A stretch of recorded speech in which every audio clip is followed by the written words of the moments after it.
Les fantômes, spectres et esprits n'existent pas. Enfin, c'est ce que certaines personnes croient. Pourtant, il y a peut-être tout de même autour de vous des gens qui jurent dur comme fer qu'ils ont déjà vu un fantôme la nuit dans une maison abandonnée ou même chez eux. Et en ce soir de l'Halloween, fête des morts, nous avons invité Eric Fearson qui se présente comme chasseur de fantômes. Il a d'ailleurs lancé l'an dernier le manuel du chasseur de fantômes chez J.C. Lattès et on le joint chez lui à Deauville, en Normandie. Bonjour, Monsieur Fearson. Bonjour. Alors, vous étiez, dès votre enfance, prédestiné à exercer ce genre de métier, non? Par votre famille, entre autres. Oui, tout à fait. J'ai un arbre généalogique assez étonnant, d'après les dires de certains, puisque du côté de maternelle, mon grand-père était radiesthésiste et guérisseur. J'ai un oncle hypnotiseur, un autre oncle qui est sorcier, deux tantes cartomanciennes, une cousine médium, et j'ai mon père qui était illusionniste. Donc, ce qui me donne, en tout cas pour mes chasses aux fantômes, qui est plutôt un avantage pour découvrir s'il y a des cas de fraude ou pas. Oui, mais en tant que chasseur de fantômes, pourquoi est-ce qu'on fait appel à vos services? En fait, qui fait appel à vos services? Alors, en général, ce sont des personnes qui pensent que leur maison est hantée. Je dois quand même préciser qu'avant de faire appel directement à mes services, ils attendent quelque peu. Parce que je ne sais pas si c'est la même chose au Canada, mais le sujet en France, le sujet des fantômes et du paranormal en général, est assez tabou. Ouais. Donc, en général, on m'appelle, et puis ensuite, je me déplace et je vois s'il y a effectivement phénomène paranormal ou fantôme, en tout cas, ou pas. Ouais, mais en fait, vous ne faites pas d'exorcisme. Non. Mon rôle n'est pas d'exorciser le lieu, et n'est même pas d'expulser, je dirais, les fantômes hors du lieu, mais plutôt d'abord, dans un premier temps, savoir si le lieu est véritablement hanté ou pas, et puis ensuite, savoir qui hante le lieu et pourquoi. Ouais. Ça, c'est le deuxième point. Oui, mais comment est-ce qu'on arrive à savoir pourquoi quelqu'un hante une maison? De quelle façon est-ce que vous vous y prenez? Alors il y a évidemment, sur place, j'ai tout un tas d'appareils, on va dire, scientifiques, pour voir s'il y a des anormalités qui règnent dans ce lieu. Alors je suis aussi, moi, un sensitif, j'ai une capacité à sentir l'invisible. Et puis ensuite, quand je vois que le lieu est hanté, en tout cas, quand tous les paramètres me tournent vers cette option, je vais faire des recherches sur cette maison. Est-ce que cette maison a connu un décès, une mort brutale, violente? Ça peut être un suicide, un assassinat, un accident. Donc je vais faire une enquête sur le passé de la maison, sur le passé des propriétaires, comme une enquête policière, presque. Ouais. Et puis je vais essayer de voir, de faire des recoupements entre les éléments d'information que j'ai pu avoir sur place et puis ensuite par rapport à ce qu'il y a dans le passé de la maison. Monsieur Fearson, il faut faire la part des choses aussi, parce que dans certains cas, je suppose, vous le mentionnez d'ailleurs dans votre livre, il s'agit parfois d'un phénomène naturel ou encore d'une imagination débordante. Tout à fait, il y a ce que j'appelle le pouvoir de la peur. En clair, c'est que si vous dites à quelqu'un que telle ou telle maison est hantée, avant même de pénétrer dans cette maison, cette personne va avoir tendance à créer inconsciemment, évidemment, la hantise. Qu'est-ce qui va se passer quand cette personne va arriver dans la maison? Si jamais elle entend un bruit étrange, elle voit quelque chose d'étrange, si elle ne peut pas mettre d'explication naturelle sur ce phénomène, elle va aussitôt l'associer au phénomène de hantise. Vous voyez? Ouais. Donc, il faut éviter que l'imagination s'emballe. Ouais. Mais est-ce que certaines personnes comme vous, Monsieur Fearson, sont plus réceptives, plus sensibles à la présence de fantômes, plus susceptibles de les apercevoir? Alors, oui, je dirais qu'il y a... me concernant, effectivement, je les sens, je sens leur présence. Il y a d'autres personnes qui ne sont absolument pas sensibles, mais en fait, il y a beaucoup de sensitifs qui s'ignorent, en fait.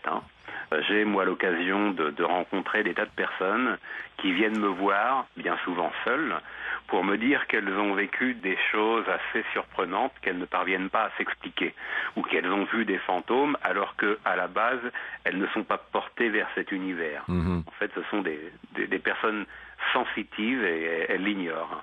Ouais. Mais vous dites que les animaux aussi sont particulièrement sensibles à la présence de fantômes. Oui, en effet, certains animaux sont plus sensibles que d'autres. Je vais prendre les cas les plus connus, en tout cas les animaux qu'on rencontre le plus souvent. Les chiens, les chats. Alors le chien, quand il va se trouver en face d'une manifestation anormale ou paranormale, va plutôt avoir tendance à baisser la queue et vouloir se réfugier sous un lit, une table ou à vouloir sortir de la pièce, alors qu'un chat va faire le dos rond avec les poils hérissés en face de quelque chose, pour nos yeux en tout cas, invisible. Ouais. Vous voyez ? Ouais. Et contrairement à la croyance populaire, vous décrivez les fantômes comme des gens qui ne sont pas nécessairement vilains, alors que les films et la littérature sur le sujet nous montrent généralement le contraire. En tout cas, ce sont de méchants. Et oui, tout à fait, parce que, alors il faut revenir aux racines. En général, qu'est-ce qu'un fantôme? C'est l'inconnu. Et l'inconnu, évidemment, fait peur, quel que soit l'inconnu d'ailleurs. Donc, il n'y a qu'un pas à franchir pour catégoriser les fantômes de malveillants, de méchants, puisqu'on ne les connaît pas. Lors de l'âge d'or, en tout cas du spiritisme, c'est-à-dire dans la deuxième moitié du 19e siècle et au début du 20e siècle, on avait tendance à diaboliser ces fantômes. Donc c'est resté, et la littérature et les films ont colporté cette image du fantôme malveillant. Ouais. Mais dans la réalité, en tout cas dans ma réalité, et par rapport à l'expérience, par rapport à mes enquêtes, beaucoup de fantômes en tout cas sont neutres, ne se rendent pas compte de la présence des vivants. Est-ce qu'il y a différents types de fantômes, M. Firson? Oui, évidemment. Il y a différents types de fantômes, mais on peut en donner 2 ou 3. Il y a ce que l'on appelle les entités intelligentes. Alors, c'est le fantôme le plus communément admis parmi les gens, c'est-à-dire que le fantôme serait l'âme d'un défunt, il reviendrait pour finir quelque chose qu'il n'a pas terminé. Donc, il chercherait aussi à communiquer avec les vivants, non pas avec la parole, mais par sa façon d'apparaître ou par sa façon de se déplacer, l'endroit où il va réapparaître. Alors celle-là, c'est le cas, ou en tout cas cette catégorie la plus connue, mais qui n'est pas la majorité. Celle que l'on rencontre en majorité, c'est ce que l'on appelle les hantises résiduelles. Alors qu'est-ce que c'est? Eh bien, c'est tout simplement une image ou un son, parfois une odeur, qui se répète dans le temps, dans le lieu qui est hanté, en fait. Et cette image provient de la matière qui restituerait justement cette image du défunt, là où le drame s'est passé, en fait. Ouais, il y a généralement une baisse de température aussi, non, avec l'apparition d'un fantôme? Oui, tout à fait. On peut noter certains paramètres qui reviennent de manière récurrente. Quand un fantôme fait son apparition, visuellement, ou alors quand on le sent, ou même de manière auditive, bien souvent, on peut noter des chutes brutales de la température. Alors pour que celle-ci soit significative, il faut au moins que la température chute d'au minimum 5-6 degrés. Ça, c'est la première chose. Et puis la deuxième chose, c'est qu'il y a souvent des dysfonctionnements dans les champs électromagnétiques. Et ça, ce sont de bons indicateurs de la présence d'un fantôme. Exactement. Qu'est-ce qu'il faut pour être un bon chasseur de fantômes, M. Firson, outre la sensibilité, et l'ouverture d'esprit aussi, je suppose, mais on a besoin de quoi pour être un bon chasseur de fantômes? Alors, je dirais que la première chose, c'est d'éviter de s'engouffrer trop dans une croyance, quelle qu'elle soit. C'est-à-dire pouvoir garder son sang-froid d'abord, lors des expériences, lors des enquêtes, si je puis dire, essayer de maîtriser son imagination et ses émotions, ça c'est une chose importante, et puis être curieux, garder aussi son sens de l'humour, parce que même si le sujet peut faire peur, peut être assez obscur, il faut garder son sens de l'humour. Ouais. Ça, ce sont vraiment les qualités qu'on doit posséder, et puis ensuite avoir une perception aiguë des choses, ouais. Et je dirais qu'il faut rester neutre, ne pas croire complètement et ne pas se fermer à tout ce qui est de l'ordre du surnaturel. Oui. Vous disiez tantôt que le sujet est un peu tabou en France. On sait que les Français sont quand même un peu plus sceptiques face aux fantômes que leurs voisins anglais, parce qu'en Angleterre ou encore en Écosse, on y croit dur comme fer. Pourquoi? Pourquoi d'abord en France le sujet est un petit peu tabou? On est le pays de Descartes, La raison, donc on est malheureusement un peuple très cartésien. Mais il y a un paradoxe, ce que j'appelle moi le paradoxe français.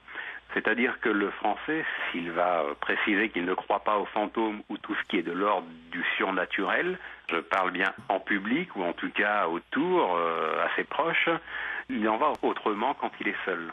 Et bien souvent, les personnes qui se montrent le plus ouvertement sceptiques, ce sont ceux qui viennent me voir ensuite pour m'expliquer qu'ils ont vécu des choses un petit peu bizarres, qu'ils ne peuvent pas s'expliquer et que pourquoi pas. Vous voyez, il y a une espèce de paradoxe. Les choses qui font partie du paranormal sont gardées sous silence en France. Ouais. On ne l'avoue pas en public. Est-ce que l'Halloween, bon, qui est tout de même une fête assez commerciale, ou encore la fête des morts, est un moment propice pour l'apparition d'un esprit?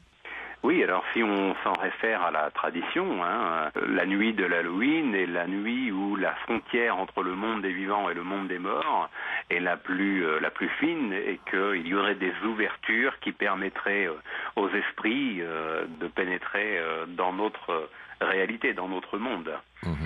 Mais il est vrai qu'il est fait état un peu partout, pas uniquement dans les pays anglo-saxons, mais un petit peu partout sur la planète, il y a des apparitions récurrentes chaque nuit du 31 octobre. Eh bien, Éric Fearson, détective du surnaturel, je vous remercie. Je rappelle que vous avez publié chez J.C. Lattès l'an dernier le manuel du chasseur de fantômes. On peut aussi visiter votre site internet www.maisonhantée.com. Eh bien, je vous remercie et puis j'espère un jour enquêter dans votre beau pays. Ben, vous êtes le bienvenu, Monsieur Fearson. Eh bien, merci. On va vous trouver des maisons hantées. D'accord. Au revoir. J'attends la liste. D'accord, bon Halloween. À vous aussi. Merci.